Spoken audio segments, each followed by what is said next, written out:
You don't choose who to have a crush on. It chooses you. It just kind of falls on you. Well, why would you expect that that would be any different for people who are gay than it is for people who are straight?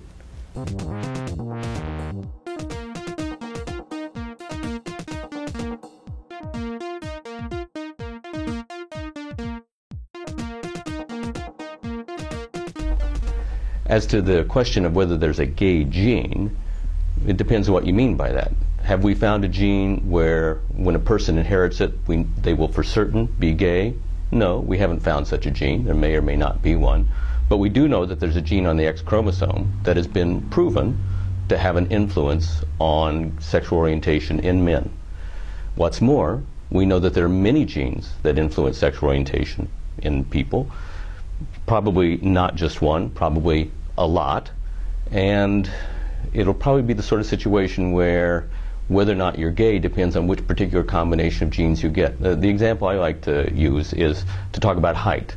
The estimates are there's 150 different genes that influence height. So is there a gene for being tall? A gene that if you get that gene you'll be tall no matter what? No, there probably isn't a gene for being tall. But does that mean there's no genetic influence on height? Of course not. That would be silly. Of course there's genetic influence on height. Of course there's a genetic influence on sexual orientation.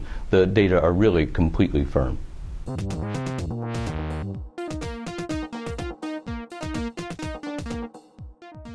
There's ample evidence that hormones play a role in the development of sexual orientation. For example, there's lots of indications that girls who are exposed to testosterone before birth are more likely when they grow up to be lesbians. Why are there differences between gay and straight men? Are those due to prenatal testosterone? The evidence for that isn't very good. So it's not that the gay men didn't see testosterone.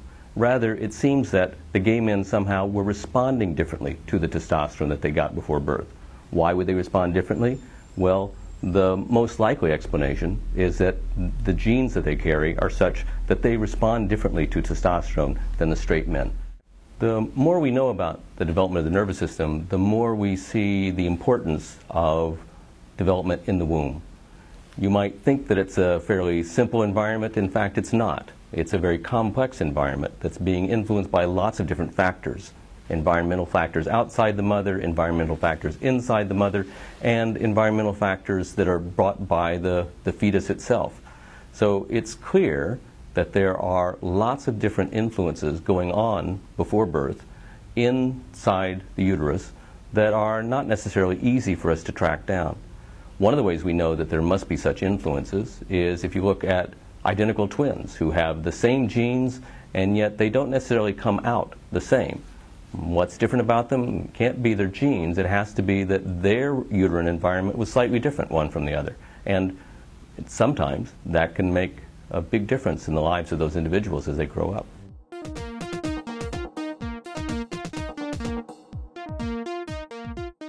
Sigmund Freud had an interesting theory about why some men grow up to be gay. His theory was that it's because they have an overprotective mother who sort of smothers them with love and keeps them from identifying with their father. And later people decided that in addition to that, that maybe having a cold and distant father would lead a boy to grow up to be gay. In fact, scientists have looked for such correlations, looked at the family structure to see if there's any correlation between those sorts of family conditions and the probability that a boy will grow up to be gay, and the answer is none. You can't find it.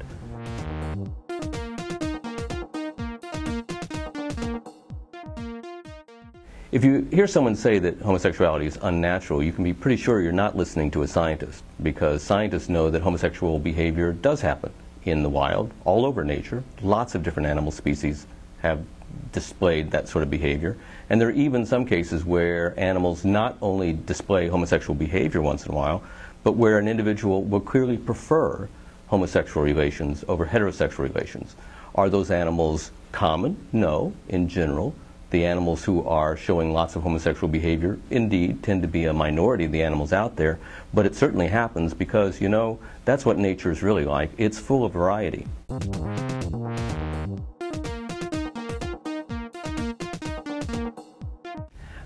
I don't think the evidence is very good that anyone can change their sexual orientation. Does this mean that a highly motivated individual couldn't go to a group and through a lot of work change their behavior? I imagine so. I imagine they could. but that doesn't mean they change their sexual orientation.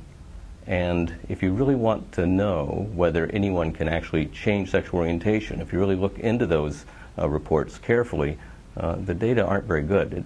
I would say that it's not likely that it's ever worked, and it certainly doesn't work for most of the people that try it.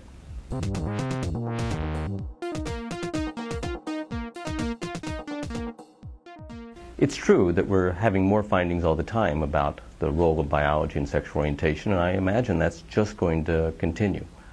Will we understand everything about sexual orientation soon? I don't know. That's a big question. We don't understand everything about very many biological processes. We certainly don't understand everything about childbirth or cancer or almost any process that any of us really find interesting.